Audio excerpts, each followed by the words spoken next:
So, not too long ago, I had the great opportunity to go and film a TV show, and that TV show is actually debuting coming up on Friday, May 2nd at Series Fest here in Denver. It's kind of crazy that they're going to debut this here in my hometown, but the show's going to end up on streaming networks without a question later on this year. So, stay tuned for more updates. Tonight, folks, with the release of the recent trailer, we are talking Final Destination Bloodlines. Stay tuned.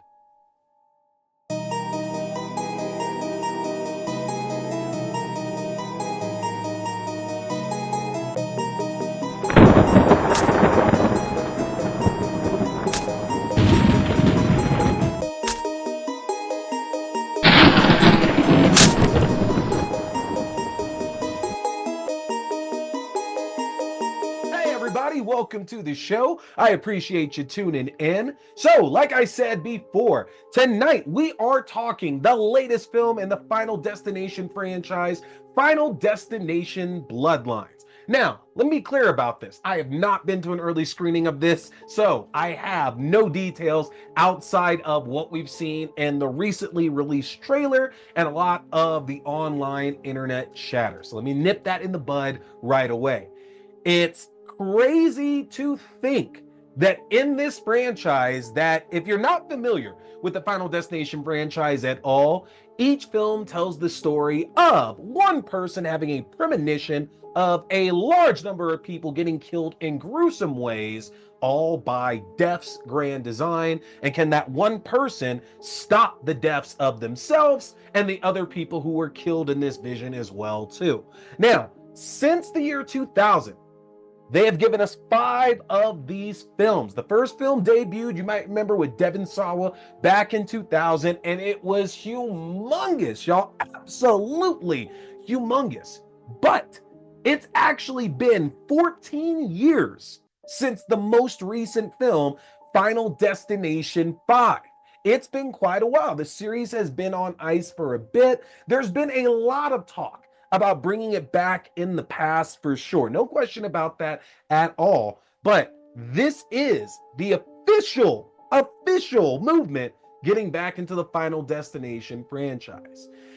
What's kind of crazy is that I haven't seen any of these films in theaters. I am absolutely going to check out Final Destination Bloodlines in theaters, but I have not gone and seen any of these. Now, the first one, I have a little bit of an excuse just because of the fact that I honestly didn't find out about the movie until it was on VHS, which I rented it, had a great time watching that one for sure.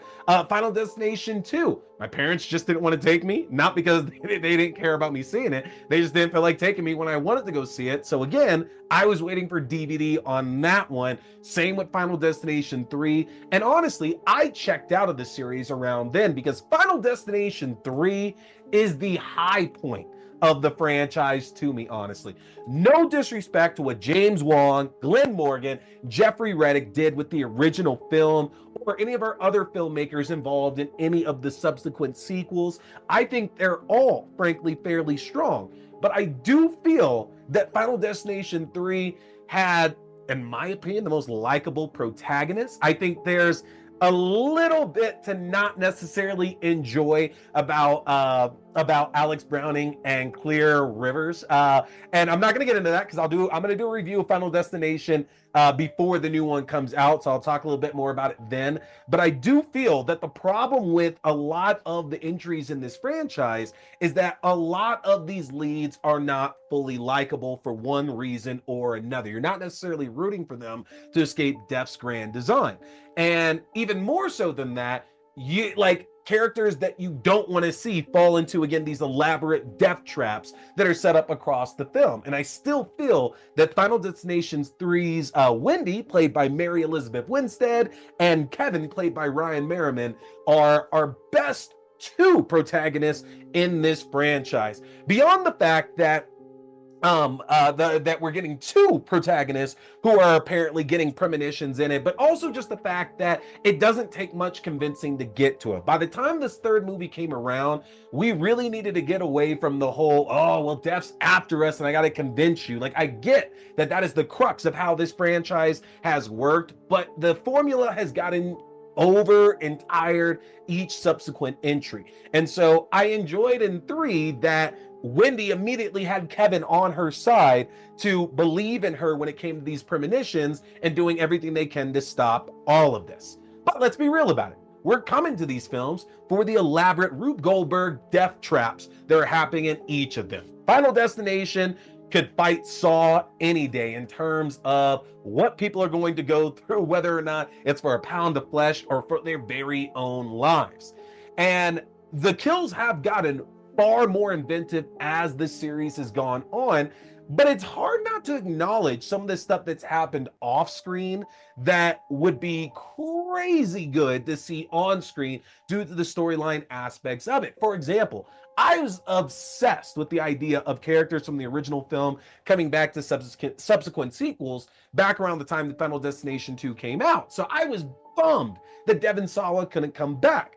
But they actually explain this, and I believe they explain it on the Final Destination 3 DVD, I want to say. And y'all correct me in the comment section if I'm wrong, but I think it's the Final Destination 3 DVD, to where they talk about how Alex Browning actually gets killed by a brick falling on his head, that he spent all this time sequestered away to not endanger himself or anybody else. And he finally decides that he's going to get out. He's going to try to live his life again. And the moment he steps outside of his house, a brick hits his head and he dies.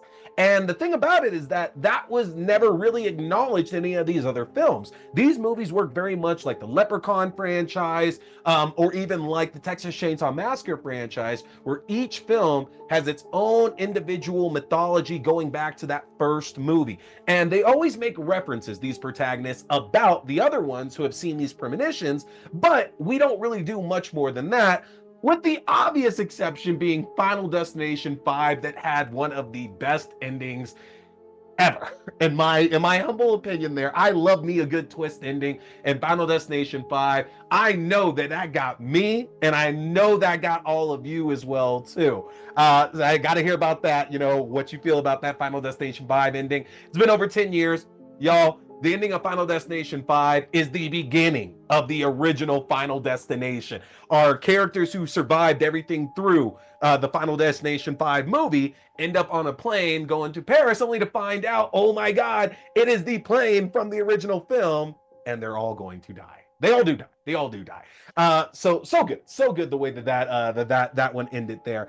But again, none of these films have really connected all that much to each other. And what makes Bloodline so intriguing is the fact that in the trailer, we've been given some hints that this does tie into the other films. There's a lot of references to a lot of the other accidents that have happened. But not only that, what I just mentioned about Devon Sawa's character, Alex Browning, getting killed by that brick, in not a deleted scene, but like in deleted material, saying that happened. So it seems that we might get a little bit more connective tissue than we've gotten before. We know that Tony Todd, the late great Tony Todd, is making, at least as we know for now, this will be his last on-screen theatrical experience,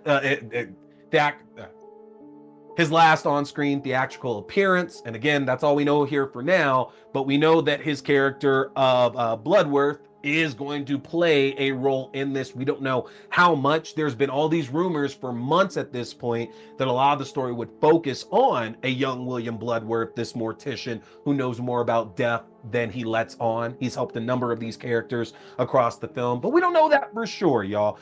Either way, though, I am so excited for a new Final Destination film to get some new creative depths, some great characters. We're getting some folks that we definitely have a little bit of familiarity with in there. For example, I know that T.O. Briones from Chucky is in there. Brick Bassinger is in there. Like, there's a few people in there that I got some recognition with, but we're going to see. It's not too far away. May 16th, it's coming up. Let me know in the comment section, y'all, what your favorite Final Destination movie is, and make sure to get subscribed to my link tree at linktr.ee/tscarymovie. If you get subscribed, that's going to give you access to the YouTube page for the video versions of the show, your favorite podcasting platforms, the audio-only versions of the show, my Letterboxd page for written reviews and movie rankings through the year, my TikTok page for full episodes, movie news, and movie premieres, my Twitch page for horror gaming, and my Fangoria shop page where you can enjoy a 20% discount off anything in the Fangoria shop.